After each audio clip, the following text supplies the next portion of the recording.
So back to my first year of Burning Man. There's more stories. We got more stories to tell. Burning Man, there's so many stories I could tell you.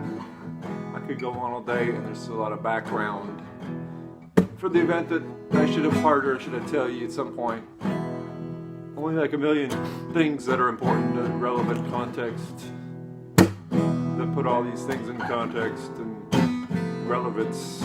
But Burning Man, where did it come from? What is it all about? What's Burning Man? It started in 1986. I mean, it has a long history. 1986 on Baker Beach in San Francisco, California, and it was a lot smaller. It was just someone decided to burn a man. They just decided to burn an effigy. And was there a reason behind it? Some people say there was a reason, or there were some rumors about what the reason was, but generally it was just basically supposed to be a spontaneous expression, just an intentional expression, something to do. And they made a man, this guy Larry Harvey and his friends, they made it out of wood, and they brought it down to the beach and they burned it. And it was, before they burned it, they stood it up, and it was about, I don't know, 8 feet, 10 feet tall. I can't remember what the height of the first one was, but it wasn't huge. Let's say it was 10 feet tall, just for the sake of the story. You could look it up. But, and then, as they burned it, you can imagine the sight of a burning man on the beach would attract people. They go, what's that? And what's going on over there? Let's go check it out. They go, get closer. And next thing you know, you got a big crowd of people around this big burning effigy of a man. And it falls down, everyone cheers, and it's a happening. And they go, hey, that was fun, let's do it again. Next year. And they do it again the next year. And they do it again another year. And then the fourth time, well, it was getting bigger and bigger. And now it's a couple hundred people now, and the man is too big, and now the police have to have a say about it. And they go, you can't burn that on the beach here. You can't do that. It's a hazard, and we're liable. The city doesn't like it. We don't like it.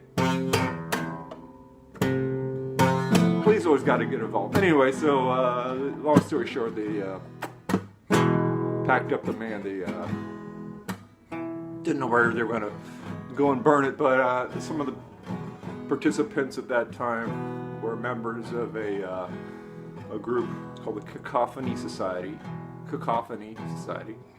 And they knew of a little place that they'd been partying over the years, a little place off the grid, kind of where no one would ever want to go, because it's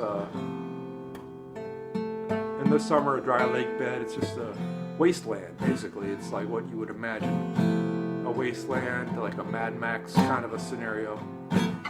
And this was the Black Rock Canyon Playa. And they said, yeah, let's bring it over there. And it's sort of a lawless place. Yeah, there's some sheriffs that patrol around, but really, generally, it's pretty lawless. They use this land to land speed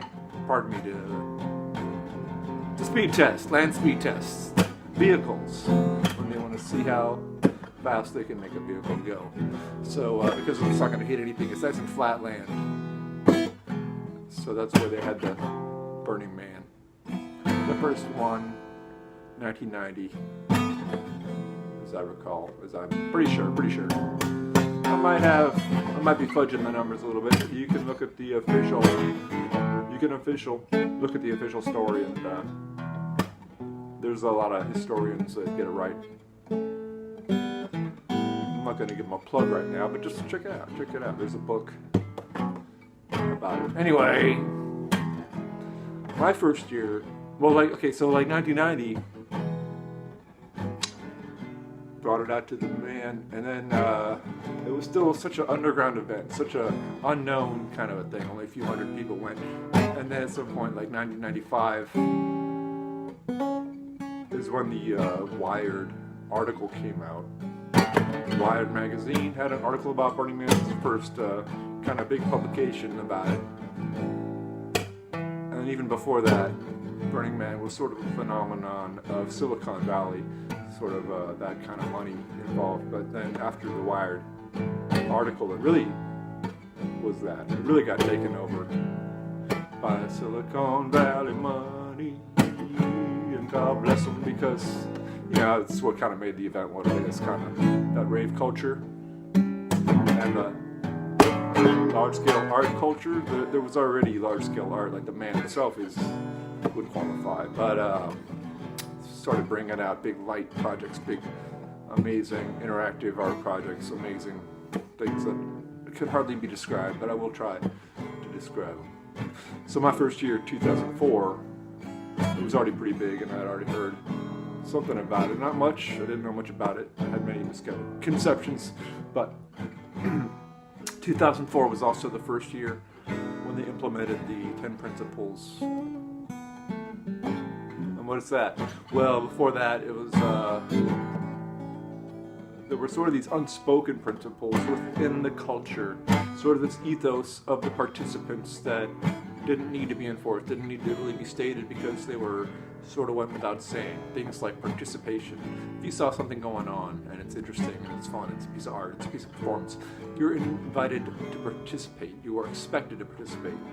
You goddamn better participate. That's why you're there. And that's why you put in all this effort to get there and be there, because you wanted to be a part of the art, part of the performance. You want to be part of the scene, part of the show, not just watching it. There's no spectators, they say. No spectators.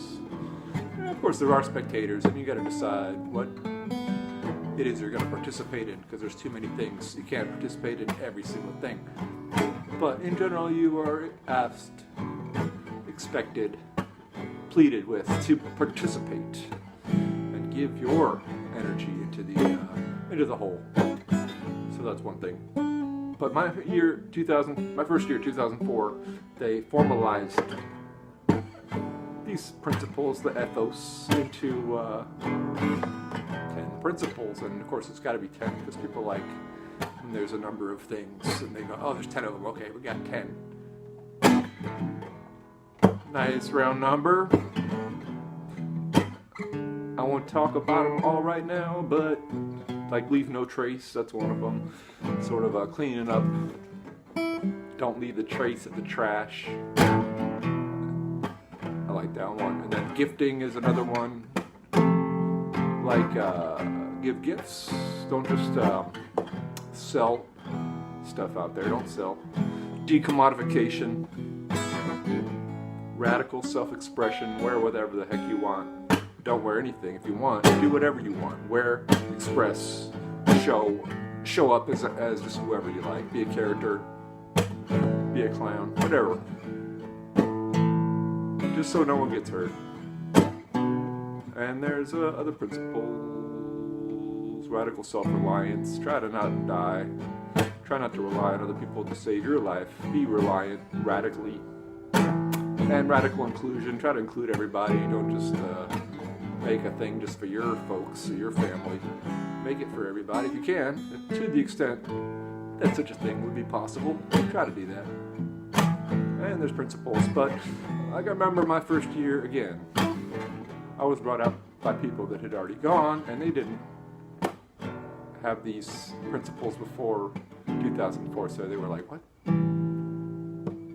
It was as new to them as the entire event was to me, and they were like, Moopy, what is this moop? Moop, what is this poop, moop, poopy? What is... And they were kind of made fun of it a little bit, because it was sort of a formalization of things that didn't have to be formalized before that. And maybe it seemed more elegant before that to not have to have it written down.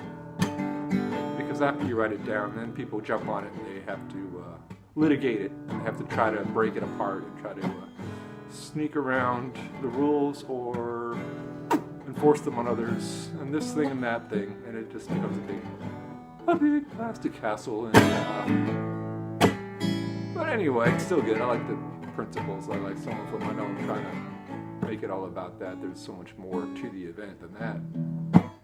All right, well, that's enough for now. Get back to my first year and stories about that in a little bit. Anyway, that's a little background to the history of the event. Blah, blah. Burning Man, Free Radical.